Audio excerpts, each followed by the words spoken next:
Welcome to the Water Trough, where we can't make you drink, but we will make you think. My name is Ed Drozda, the Small Business Doctor, and I'm really excited you chose to join me here as we discuss topics that are important for small business folks just like you. If you're looking for ideas, inspiration, and possibility, you've come to the right place. Join us as we take steps to help you create the healthy business that you've always wanted.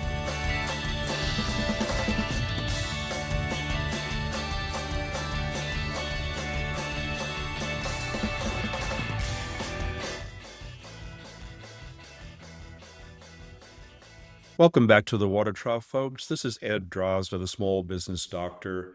Throughout our history, the human race has had so many critical, profoundly important developments that have impacted not only our survival, but our ability to evolve in ways that we could probably never have imagined. Among these profound developments, the discovery of fire, the automobile, the telephone, the computer, and the internet.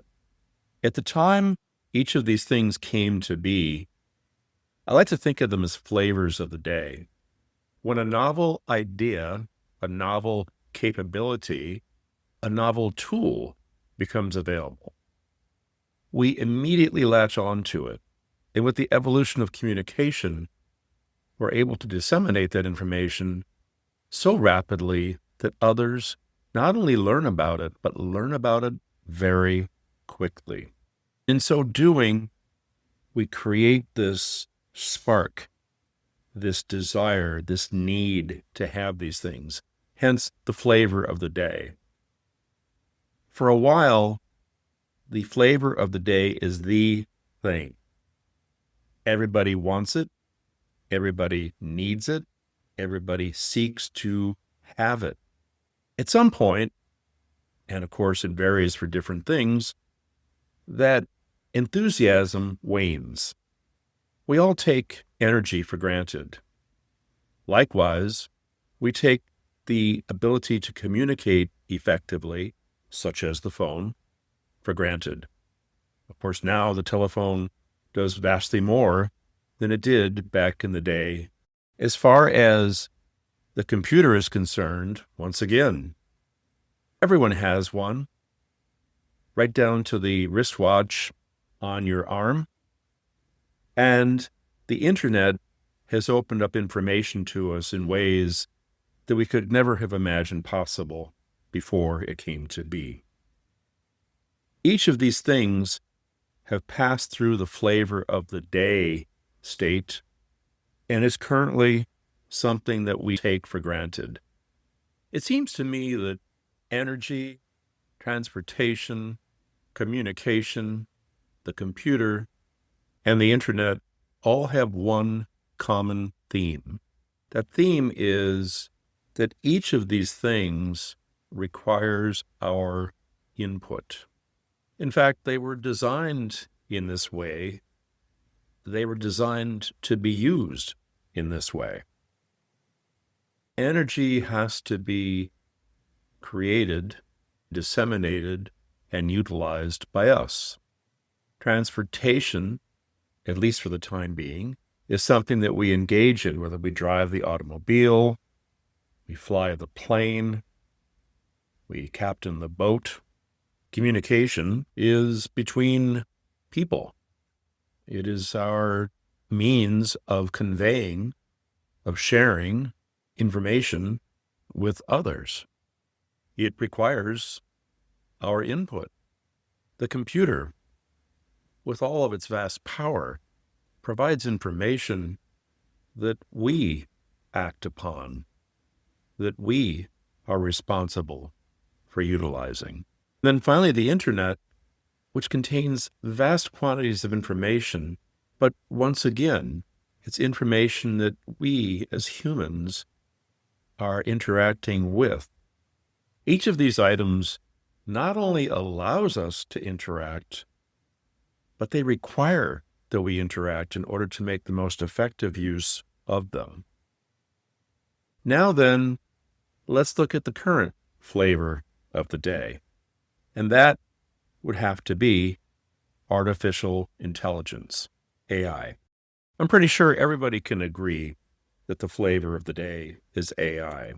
In fact, some might say that AI has such potential to change the evolution, the state of the human race, that it might be one of the most, if not the most, profound changes that we've ever experienced. AI is not like its predecessors. Of the profound changes that we've experienced over the course of human evolution, AI has a different look and feel.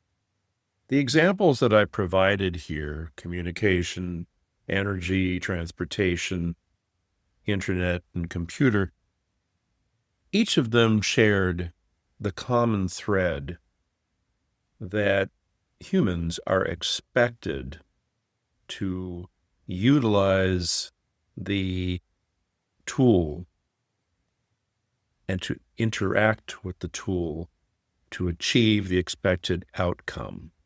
To some degree, the same can be said for AI. After all, humans are creating AI. But AI has the potential, it has been demonstrated, to become self-evolving and to grow in ways that might not be anticipated by the developers. At the very least, our human interaction could be the difference between using AI for good things and using AI for negative things.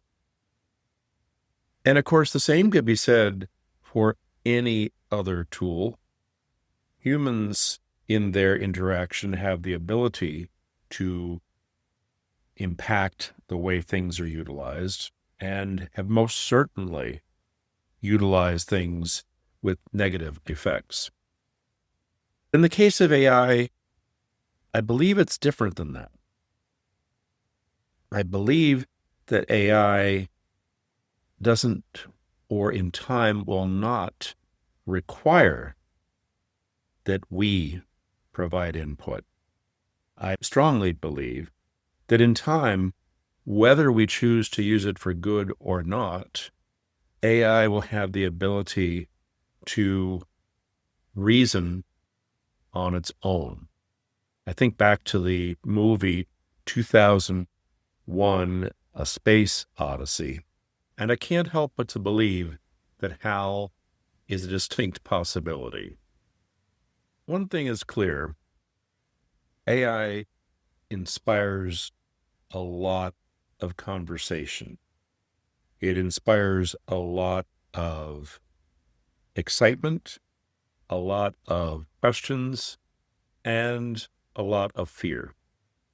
Each of these things is distinctly human, and each of us has our own position as to how these things will be managed.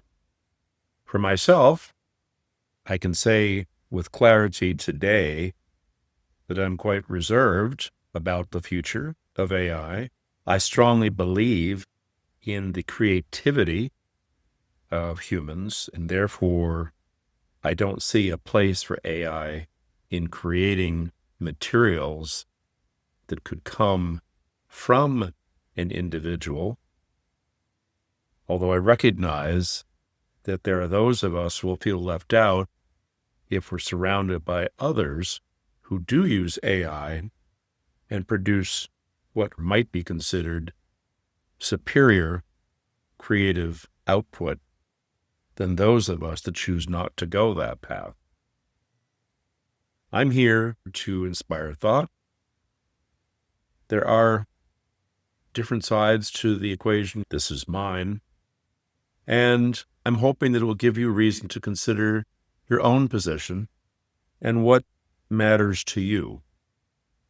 I'd love to hear from you with your thoughts, and I encourage you to write in or to tag with a comment wherever you're finding this.